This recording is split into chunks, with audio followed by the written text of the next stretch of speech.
সবাইকে good morning. কেমন আছেন সবাই? রানী সবাইকে বলে দাও গুড মর্নিং। কেমন আছেন সবাই?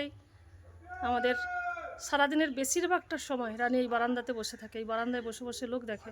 এই সামনেই রাস্তা দিয়ে লোকজন যায়। রানী বসে বসে দেখ। তুমি সারাদিন লোক দেখো? এইখান থেকে লোক দেখো? সারাদিনের বেশিরভাগটা সময় রানী এই বারান্দাতে থাকে, এই ব্যালকানিতে। কয়েকদিন আগে এই জামরুল গাছটা ভিডিওতে দেখিয়েছিলাম, তখন এই জামরুলগুলো সবুজ ছিল। এক সপ্তাহের মধ্যে এই যে মেরুন কালার চলে এসছে, আর কত বড় বড় হয়েছে। হালকা হালকা করে কালার চলে এসেছে। এই যে এই গাছ থেকে আজকের এঁচড় কাটবো।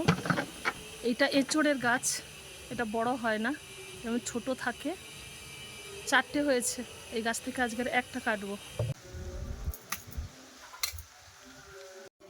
আজকে ঢেঁড়স তরকারি করেছি, আর গাছ থেকে যে এঁচড় কেটেছিলাম রান্না করব। সেদ্ধ করে ভেজে নিয়েছি।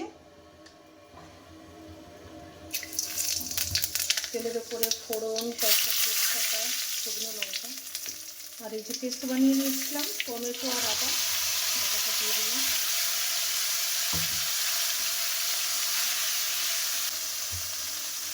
এর থেকে পরিমাণ মতো লঙ্কা গুঁড়ো, পরিমাণ মতো হলুদ গুঁড়ো,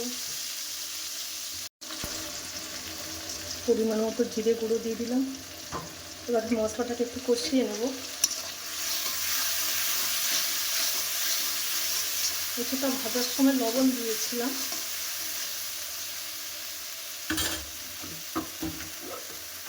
আর সামান্য লবণ দেবো।